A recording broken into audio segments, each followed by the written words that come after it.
The Houston Texans extract some revenge as they bully the Browns to advance in the playoffs. Welcome into the channel. I'm Cody Stoots. Let's talk some Houston Texans winning their first playoff game in the DeMeco Ryans and CJ Stroud era. And my goodness, wasn't that one a fun one to watch? The Texans dominate, devastate, destroy, annihilate, beat down, fatality, Mortal Kombat, whatever you want to say about the Texans. They just beat the snot out of the Cleveland Browns, a team that weeks ago walked into this place, walked into NRG Stadium, didn't wipe their feet, got all over the couch, didn't close the door when they walked in or when they left, drank all the Texans beer, and here we are just a few weeks later, and the Texans punched them in the mouth, and Cleveland never really got up off the deck once the Texans landed big knockout blows. Your four big takeaways from this game, and my goodness, we could have 444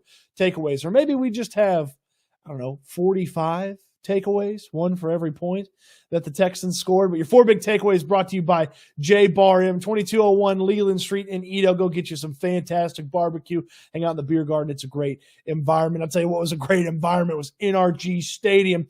How about CJ Stroud after the game? And he's played at Ohio State. And you think about some of the places that the Buckeyes played, some of the games that CJ Stroud's played in, and he says that's probably the loudest stadium he's ever heard. Great job to everybody who showed up as a Texans fan and was in there yelling their brains out as the Texans brained the Cleveland Browns. Big four takeaways. Takeaway number one brought to you by J Bar M. We start with CJ Stroud. Number 7 was incredible yet again. If I started listing all the rookie accomplishments that he passed or the ones that he's the same as some guy that played like in the 60s, we'd be here all night. But Stroud was fantastic. Big game CJ Stroud continues to be a thing. He looked so cool under pressure. And to me, the biggest thing that jumped off the page about CJ Stroud, jumps off the page, is there was a lot of messiness to that pocket. Look, the offensive line did a pretty darn good job. Almost no pressure for the entirety of the day. Myles Garrett got shut down. Almost no pressure on CJ Stroud. But sometimes the pockets did get messy, and the footwork had to be perfect, and he had to execute in tight spaces, and CJ Stroud did it all. Time after time after time, whether it was a quick play or a long developing play, he handled the pocket muddiness in an incredible way. It's a hallmark of his incredible ability to handle some of that messiness. And I go all the way back to training camp when Bobby Slowick talked about what he learned from all the different coaches that he had worked with about if a QB right off the bat can handle a messy pocket, he usually is pretty darn good. And sure enough, CJ Stroud can handle a messy pocket and more. You think about the big play to Nico on the first one, the quick decision to get it out to Collins, executing some of those fakes and the fake tosses and things like that. The big play to Dalton Schultz after Schultz had let him down earlier in the game with the drop. Just so much fantastic play from CJ Stroud. We'll be talking about it for days, getting Mechie involved, Xavier Hutchinson involved. Man, really good stuff from CJ Stroud. He's big takeaway number 1. He continues to ball out in big moments, and the Texans have got a chance in every single game they'll play as long as CJ Stroud is their quarterback. Big takeaway number 2 brought to you by my friends at J Bar M. It could have been a nasty, ugly week of distractions as Bobby Slowick is sought after by all these teams for head coach interviews. It could have really messed with Bobby Slowick and the Houston Texans. It could have led to maybe a disjointed offense or disjointed play calling. Bobby Slowick was more dialed in than ever. CJ Stroud talked about it after the game. The big play to Dalton Schultz, he said that play's designed to go to Dalton Schultz. Bobby called a great game is what CJ Stroud said. He calls it, they run it.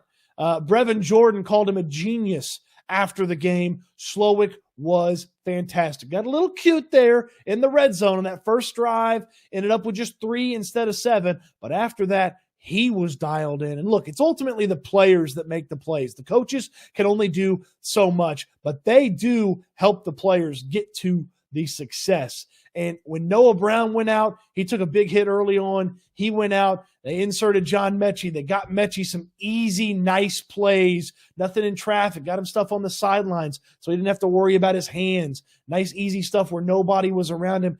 Incredibly designed stuff. Lots of fakes and misdirection and window dressing and things like that. And Bobby Slowick, I know he's dialed in for the Houston Texans right now, and he was as focused and dialed in on this team and this opponent as he's been on anybody all year long. But my gosh, what an audition for all these teams thinking about Bobby Slowick for their head coach opportunity. Please don't go, Slow. Please don't go. But if you do, I'll certainly understand it, and that will be one of the biggest feathers in your cap in the departure from offensive coordinator and the promotion to head coach. But please don't go, Slow. By the way, Bobby Slowick, this past week, he said 4 more games. Well, there's 1 down, 3 more games now. Bobby Slowick, we'll see if we can get him to say it at the podium this week.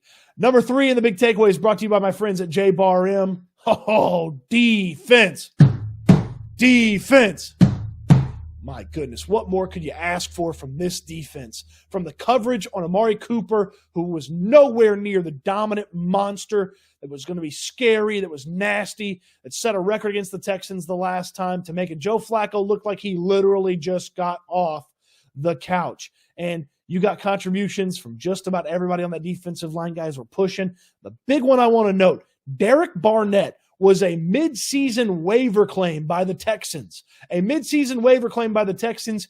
He crushed Flacco for a sack. Later on, he was all over Flacco, and Flacco threw the duck. Quack, quack. He threw that big duck up to Steven Nelson, and Nelson took it all the way back down the field. How about Steven Nelson? He was really good.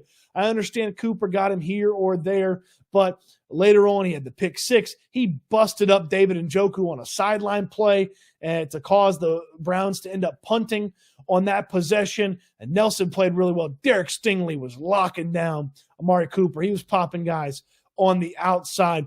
From a defensive perspective, the linebacker play was great. Christian Harris with a sack and the pick 6 on 4th down against the Browns. Whew, this defense came ready to extract every piece and bit of their revenge from this Cleveland Browns team that embarrassed them a couple weeks ago. The offense had plausible deniability for how that thing went down. They didn't have C.J. Stroud, the most important piece of the offense, but the defense, they didn't have any excuses a couple of weeks ago. And I don't know what excuses the Browns are going to come up with, but they need to find some, because that defense went out there and put the clamps down. Started good. Browns got going, scored a couple of points, and then from that moment on, after that second score, the clamps were on. They were flying around, swarm. The entire place goes nuts. The Texans swarm. They play the Undertaker's theme song on 3rd down, getting people pumped and excited. Whew, man, that defense. That was a big-time performance by this defense, a bounce-back performance. DeMeco Ryans calling that defense needed to showcase something like this. And if that defense is going to play that well, okay, you're going to allow some points. It's the NFL. That defense is going to play that well. This team has got a lot of football left in them. Big takeaway number 4, it's a complete game. You got contributions from every side of the football. Offense, defense, who scored the same amount of points as the Cleveland Browns, might I add. Special teams was really good. Cam Johnston pushed the Browns back a couple of times with some good punts. You got contributions from your stars. Will Anderson and Jonathan Grenard teamed up. Anderson got the sack, but Grenard forced that guy into Will Anderson. You got, obviously, Nico Collins balling out like he did. My goodness, if he didn't have to go find that ball in the air, he'd have had another touchdown. Obviously, what C.J. Stroud brought to the table. Laramie Tunsil, man, gets hurt in the game. Josh Jones rolls up on him. Tunsil's trying to fix his damn kneecap. Okay, you saw the replay. He's trying to fix his kneecap, his leg. I was sitting next to some scouts from some other teams, and they're like, it's the MCL. Oh, that's his PCL. Oh, that's his LCL. Oh. Like, they were thinking Tunsil was donezo. Laramie Tunsil back in there after one more offensive possession, taking care of business. And again, the Myles Garrett stopper, yet again, stopped Myles Garrett. Tunsil played really well. And so much for the, hey, He only plays when he wants to. He doesn't play hurt. He doesn't play through. Man, Larry Tunsil balled out there today. Took care of his business after he got injured. Took care of his business before he got injured as well. Really good job by Larry Tunsil. So contributions from all three sides of the football. Contributions from the stars. Contributions from the role players. Okay, we talked about Derek Barnett. How about Brevin Jordan taking that thing over the middle in the flat, and he's talking about it after the game. He's like, I used to be a running back when I was a kid. Before I got to high school, I was a running back, so I turned the corner, and he said there were so many times this year where he stepped out of bounds and he felt like I could score. He turned on the Jets, and even though Devin Singletary, his teammate, didn't believe he had that speed in him, by God, Brevin Jordan had that speed in him.